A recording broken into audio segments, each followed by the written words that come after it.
जय हिंद दोस्तों। Iran Israel war के बीच में पाकिस्तान अपना बहुत बड़ा फायदा उठा ले गया है। पाकिस्तान के द्वारा ईरान के साथ में इस तरह का एक डील कर ली गई है जिसके बाद में ईरान को अब स्ट्रेट ऑफ हॉर्मुज की जरूरत नहीं पड़ेगी। अगर यूं कहें कि स्ट्रेट ऑफ हॉर्मुज को जो अमेरिका के द्वारा ब्लॉक करके रखा गया है, उसके बाद में आज ईरान को उस ब्लॉकेज से बचाकर पाकिस्तान ने ईरान को इस तरह से मदद दी है कि ईरान ने पाकिस्तान का हाथ पकड़ के अमेरिका को पटकने दे दी है। इस तरह का गेम अब दोनों देशों के बीच खेला जा रहा है, जिसमें आप देख सकते हो पाकिस्तान ने 6 रास्ते खोल दिए हैं ईरान के लिए, और ये रास्ते हैं लैंड रूट से, क्योंकि समुद्र वाले रास्ते पर अमेरिका के द्वारा पहले ही ब्लॉकेज करके रखा गया है। अब अमेरिका ईरान को ब्लॉकेज के बाद में उस रास्ते से निकलने दे नहीं रहा, लेकिन ईरान को अपना व्यापार तो करना है, ईरान को अपना ऑयल तो बेचना है, तो फिर कहां से बेचे। तो आज पाकिस्तान के द्वारा वो डील कर ली गई ईरान के साथ में, जिसके बाद में ईरान के 6 रास्ते खुल चुके हैं। लैंड के माध्यम से अब ईरान पाकिस्तान का यूज करके अपना सारा व्यापार जो है कर सकता है, और उसे कोई प्रतिबंधित भी नहीं करेगा। यहाँ पे यूएन का एक सब क्लोज लगा हुआ है, जिसके बाद में यूएन साफ कहता है कि यदि आप किसी लैंड लॉक कंट्री की मदद करते हो तो आपके ऊपर किसी भी तरह का प्रतिबंध नहीं लगाया जाएगा। और पाकिस्तान ने इसी का फायदा उठाते हुए ईरान की आज इतनी बड़ी हेल्प की है। अब अमेरिका के द्वारा इसका क्या रिएक्शन होगा ये तो देखने वाली बातें होंगी, लेकिन हुआ क्या क्या है इस सारी चीजों के बारे में आज हम थोड़ा डिटेल में जान लेते हैं। दोस्तों, जैसा कि आप इसमें देख सकते हो, पाकिस्तान के द्वारा 6 नए ट्रांजिट रूट्स जो है ईरान के लिए खोल दिए गए हैं। ईरान इन 6 रूट्स का यूज करके पाकिस्तान के माध्यम से दुनिया के अंदर अपना जितना भी व्यापार है वो कर सकता है। थोड़े दिन पहले की बात है जब ईरान के कुछ एमपी वगैरह ने पाकिस्तान के खिलाफ बयान देना शुरू किया था। उन्होंने कहा था कि पाकिस्तान जो है प्रो अमेरिका है, यानी कि पाकिस्तान के साथ में जो मध्यस्थता बनकर के हेल्प ली जा रही है वो हेल्प नहीं ली जाए तो ही बेहतर है, क्योंकि वो हर हाल में अमेरिका की तरफ बोल करके इस युद्ध को विराम कराने की कोशिश करेगा। जिस चीज से पाकिस्तान को ये क्लियर समझ में आ चुका था कि ईरान के अंदर उसका जो विश्वास है वो खत्म होने लगा है। लोग उनको मध्यस्थता के रूप में नहीं देखना चाहते, उसकी जो मध्यस्थता की भूमिका है वो छीनी जा सकती है। इसीलिए अब पाकिस्तान ने ईरान की हेल्प करने के लिए इस तरह का गेम प्लान किया है, जिसके तहत पाकिस्तान के द्वारा ईरान को जो है 6 रास्ते दे दिए गए, और ये 6 रास्ते अगर ईरान इनका यूज करता है तो ईरान की जितनी भी व्यापार अब ठप हुई थी, जो कि अमेरिका के द्वारा इसको ब्लॉक किया गया था, अमेरिका ने अपना ब्लॉकेज लगा करके रखा था, जिसके माध्यम से स्ट्रेट ऑफ हॉर्मुज पूरी तरह से बंद थी।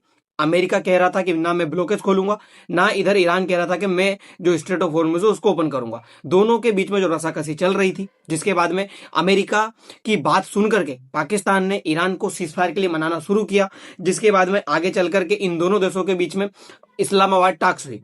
आप इसमें पूरी तरह से देख सकते हो, Pakistan has open 6 land route, Iran has around 3000 container remain started. इस तरह का गेम प्लान हुआ है, जिसमें अगर देखा जाए कि कौन कौन से 2 पोर्ट्स खोले गए हैं, तो उन पोर्ट्स में आप एक देख सकते हो ग्वादर पोर्ट और एक कराची पोर्ट। ग्वादर पोर्ट और कराची पोर्ट आप यहाँ पे देख सकते हो, ये पाकिस्तान रहा। इस पाकिस्तान में यहाँ पर एक कराची पोर्ट और यहाँ पर एक ग्वादर पोर्ट। ये दोनों के दोनों पोर्ट पाकिस्तान के लिए बहुत इंपॉर्टेंट है, और पाकिस्तान की दोनों पोर्ट का यूज जो है वो ईरान कर सकता है। देखिए हुआ क्या है, यहाँ पे स्ट्रेट ऑफ हॉर्मुज को ब्लॉक किया गया है अमेरिका के द्वारा, जिसके बाद में इतने सारे जितने भी बंदरगाह थे ईरान के, उन सारे बंदरगाहों को भी ब्लॉक कर दिया गया। ईरान अपने उन बंदरगाहों के माध्यम से ना कोई व्यापार कर पा रहा है, ना ही ऑयल वगैरह भेज पा रहा है, और ना ही कोई दूसरा देश का कंट्री उनके यहाँ पे ऑयल ला पा रहा है। मैंने आपको एक सेशन में बताया था, चाइना का एक जहाज जो कि चाबहार बंदरगाह पे आने की कोशिश कर रहा था, अमेरिका के द्वारा उसको डिस्ट्रॉय कर दिया गया। यानी कि अमेरिका ना कोई जहाज ईरान के अंदर आने दे रहा है, और ना ही ईरान से कोई जहाज जाने दे रहा है। तो अब पाकिस्तान का रास्ता यूज करके ईरान आ सकता है, क्योंकि पाकिस्तान और ईरान के बीच में जो भूमि है वो लगभग 909 किलोमीटर के आसपास रास्ता इनका साझा होता है। तो इस रास्ते के माध्यम से ईरान सीधे पाकिस्तान में एंटर कर सकता है। थोड़े दिन पहले हुआ क्या था, पाकिस्तान और ईरान के बीच में इसको लेकर के डिस्प्यूट चल रहा था, जिससे कि दोनों देशों के बीच में मिसाइलें तक खिंच गई थी, मिसाइलें तक चली थी, जिससे ईरान के अंदर पाकिस्तान की जो विश्वास है, पाकिस्तान के ऊपर जो भरोसा है, वो ईरान के लोगों का टूट चुका था, और ईरान पाकिस्तान के साथ में आकर के खड़ा नहीं होना चाहता था। लेकिन पाकिस्तान ने ये सारा गेम प्लान करके ईरान के साथ में जो पाप किए थे वो सारे के सारे पाप धो लिए हैं। आज ईरान पाकिस्तान के ऊपर पूरी तरह से ट्रस्ट करके खड़ा हुआ है। ईरान को ये समझ में आ चुका है कि इस संकट की घड़ी में पाकिस्तान उसकी हेल्प कर सकता है। तो अमेरिका का साथ तो पाया ही पाया, पाकिस्तान ने ईरान का भी साथ पा लिया, और इस सब करके पाकिस्तान की दोनों उंगलियां घी में डूबी हुई है। पाकिस्तान दोनों तरफ से बेनिफिट्स में दिखाई दे रहा है। जैसा कि आप देख सकते हो, Pakistan issue new transit of good order. इस जो ऑर्डर है उसका नाम रखा गया है ट्रांजिट ऑफ गुड ऑर्डर। इस तरह के ऑर्डर के माध्यम से ही पाकिस्तान के द्वारा ये डिक्लेयर कर दिया गया कि ईरान हमारा रास्ता यूज कर सकता है। और बेनिफिट कहां पे मिला पाकिस्तान को? यूएन के एक सब क्लॉज से। यूएन का सब क्लॉज कहता है यदि कोई कंट्री इस तरह से लैंडलॉक हो, वैसे ईरान लैंडलॉक नहीं है लेकिन ईरान को ब्लॉक कर दिया गया है जिससे कि अब ईरान लैंडलॉक कंट्री बन चुका है, तो उस लैंडलॉक कंट्री की आप अगर हेल्प करोगे तो आपके ऊपर किसी भी तरह का प्रतिबंध नहीं लगेगा। तो इसी का फायदा उठाते हुए आज पाकिस्तान ईरान की हेल्प कर रहा है। दूसरी तरफ पाकिस्तान को कोई दूसरा कंट्री ये भी नहीं कह सकता कि आप क्यों जो है ईरान की हेल्प कर रहे हो, क्योंकि ईरान की हेल्प करना पाकिस्तान के लिए जरूरी बन चुका है। पाकिस्तान की बॉर्डर ईरान से लगी हुई है, इसलिए पाकिस्तान को तो उसकी हेल्प करनी होगी। आप देख सकते हो पाकिस्तान के 2 बंदरगाह, एक है ग्वादर बंदरगाह, एक है कराची बंदरगाह, ये दोनों के दोनों बहुत ज्यादा इंपॉर्टेंट है और पाकिस्तान का पूरा जो व्यापार है इन्हीं रास्तों के माध्यम से होता है। अब ईरान खुद का बंदरगाह यूज ना करके तीसरे देश का बंदरगाह यूज करके कहीं पे भी अपना जो व्यापार है वो कर सकता है। तो इस तरह का गेम जो यूएन सब क्लोज है उसके माध्यम से इन दोनों कंट्री के द्वारा खेला जा रहा है। अब ना यूएन कुछ कह सकता है ना अमेरिका कुछ कह सकता है, क्योंकि चाइना भी तो यही चाहता था। ये जो सीपेक बनाया गया है, इस सीपेक के माध्यम से चाइना के द्वारा भी तो जो ऑयल है वो परचेस किया जा रहा था। आप जानते हो ईरान का जो ऑयल है वो सबसे ज्यादा अगर किसी कंट्री को बेचा जा रहा है तो वो चाइना को बेचा जा रहा है। अब चाइना को कहां से बेचा जा रहा होगा? जरूर है वो सीपेक के माध्यम से। तभी तो भारत जो है इस सीपेक से आने वाले ऑयल के ऊपर या इस रास्ते से चाइना के द्वारा किया जाने व्यापार के ऊपर भारत प्रतिक्रिया देता है, भारत प्रतिरोध जताता है। लेकिन अब भारत की भी नहीं चल पाएगी। क्यों नहीं चल पाएगी? क्योंकि पाकिस्तान चाइना के साथ मिलकर के ईरान का जो व्यापार है पूरी दुनिया के अंदर करवाना चाहता है। और दूसरी बात, पाकिस्तान को यहाँ पे एक बड़ा बेनिफिट भी मिलेगा। बेनिफिट ये मिलेगा कि पाकिस्तान सेंट्रल एशिया में भी अपना जो माल है वो ईरान के रास्ते बेच सकता है। तो क्या भारत जो कहता आ रहा है कि पाकिस्तान एक दलाल है, क्या वो दलाल सच में है? पाकिस्तान दोनों देशों के बीच में दलाली का काम कर रहा है। एक तरफ अमेरिका को भी मना रहा है, एक तरफ ईरान को भी मना रहा है, दूसरी तरफ चाइना के लिए भी उसने रास्ता खोल दिया। इस तरह का गेम प्लान करके चाइना का जो व्यापार रुका हुआ था ऑयल का, अब चाइना बहुत आसानी से सस्ते माल में ऑयल खरीद सकता है ईरान से। और पाकिस्तान जो है वो तो खरीदेगा ही क्योंकि रास्ता उसका यूज करने दे रहा है। तो ईरान का जो सस्ता ऑयल है वो ऑयल अब पाकिस्तान भी यूज करेगा, खरीदेगा। तो ये कहीं ना कहीं बहुत बड़ा गेम प्लान खेला गया है इन दोनों देशों के द्वारा। दोस्तों हुआ क्या था, थोड़े दिन पहले इस्लामाबाद के अंदर अमेरिका ने कहा कि मैं चाहता हूं सीजफायर हो जाए, तो पाकिस्तान को मध्यस्थ बनाया जाए, क्योंकि कतर ने मध्यस्थता करने से मना कर दिया था। तो पाकिस्तान वो कंट्री है जो किसी की भी सुन सकता है पैसे लेकर के। तो अमेरिका ने पाकिस्तान को लोन दिया, अब पाकिस्तान को सुनना तो होगा अमेरिका की। तो अमेरिका ने कहा कि तुम ईरान के साथ में मिलकर के सीजफायर का प्लान करो। तो पाकिस्तान ने इस्लामाबाद में सीजफायर प्लान किया। सीजफायर का जो प्लान है वो फर्स्ट राउंड में विफल हो गया, क्योंकि अमेरिका चाहता था कि ईरान पूरा का पूरा जो यूरेनियम इनरिचमेंट है वो अमेरिका को दे दे, लेकिन ईरान इस तरह का बात जो है मानने को तैयार नहीं था। तो इन दोनों के बीच में फर्स्ट राउंड जो है विफल हो गई। फिर बात आती है सेकंड राउंड की। सेकंड राउंड की जब टाक शुरू हुई तो सेकंड राउंड की टाक भी विफल हो गई, अमेरिका के द्वारा भेजे ही नहीं गए उसके जो एम्बेसडर है वो। थर्ड राउंड की बात करने के लिए इनके द्वारा रसिया को माध्यम बनाया गया, मॉस्को तक गए, लेकिन ईरान पहुंचा, अमेरिका और मॉस्को नहीं पहुंच पाया। अमेरिका के जो डेलीगेशन थे जिसमें कुशनर और विटकोप आने वाले थे वो नहीं पहुंचे, अमेरिका ने इनको मना कर दिया, क्योंकि ईरान बिल्कुल भी शर्त मानने को तैयार नहीं था अमेरिका के। इसलिए अमेरिका का कहना था कि मैं क्यों भेजूं। फिर अमेरिका ने दूसरी तरफ से फिर आसिफ मुनीर को माध्यम बनाया और आसिफ मुनीर को समझाया कि आप जो हो किसी भी तरह से सुन करके मान करके ईरान को मनाओ कि वो सीजफायर के लिए तैयार हो जाए। अब आसिफ मुनीर, थोड़े दिन पहले की बात है जब जेडी वेंस का कहना था कि मैं पाकिस्तान नहीं जाऊंगा। क्यों नहीं जाऊंगा? क्योंकि यूएस इंटेलिजेंस ने कहा था कि जो आसिफ मुनीर है वो कहीं ना कहीं ईरान की तरफ ज्यादा पक्ष लेते हैं, ईरान के जो आईआरजीसी की टीम है उसके साथ में मिले हुए हैं। तो इनको ये डर था कि कहीं ऐसा ना हो अमेरिका की सुपारी ले ले और अमेरिका को ही नुकसान में पहुंचा दे।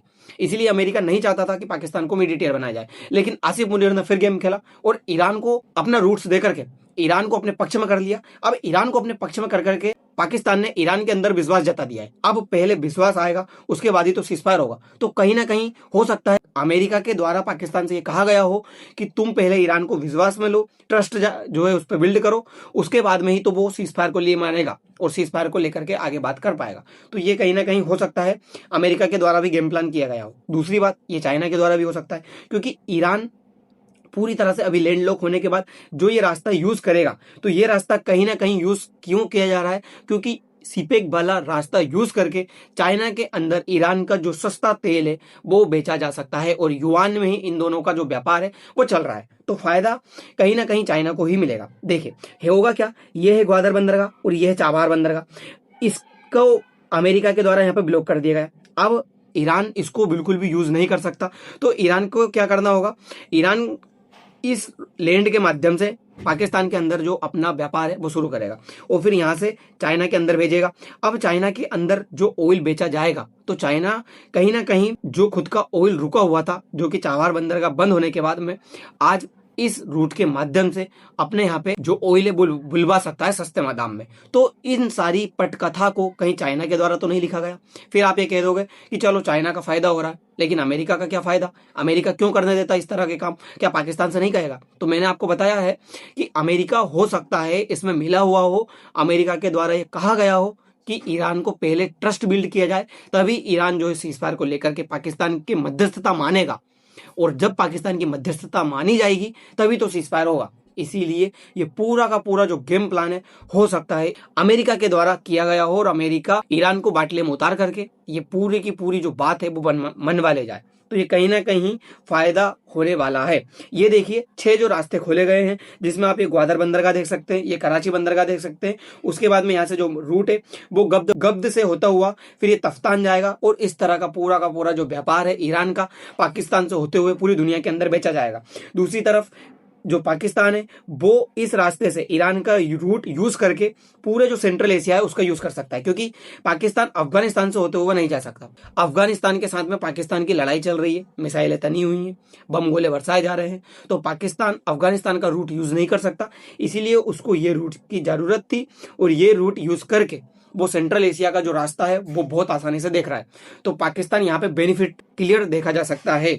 दूसरा, मैंने आपको बताया था कि ईरान के द्वारा क्लियर कह दिया गया था कि पाकिस्तान जो है प्रो अमेरिका है, और ईरान के एमपीज का कहना था कि हम पाकिस्तान के साथ में मध्यस्थता नहीं कर सकते क्योंकि पाकिस्तान हमारे सपोर्ट में नहीं खड़ा हुआ है। लेकिन आज ये विश्वास जाहिर करके पाकिस्तान ईरान को अपने कब्जे में ले सकता है, अपने तरफ उतार सकता है। और जो अमेरिका की बात है, जो अमेरिका चाहता है सीजफायर को लेकर के करवाना, स्ट्रेट ऑफ हॉर्मुज को ओपन करवाना, क्योंकि अब स्ट्रेट ऑफ हॉर्मुज का ओपन होना अमेरिका की साख पर आ चुकी है। America straight of Hormuz open नहीं करवा पाया तो फिर अमेरिका किस काम का, इतना जो सुपर पावर कंट्री है वो किस काम का। डोनाल्ड ट्रंप इस चीज को समझ सकते हैं। तो ये कहीं ना कहीं अब अमेरिका की साख पर बन चुकी है, इसलिए अमेरिका हर वो प्लान कोशिश करेगा जिससे कि ईरान को मनाया जा सके सीजफायर को लेकर के।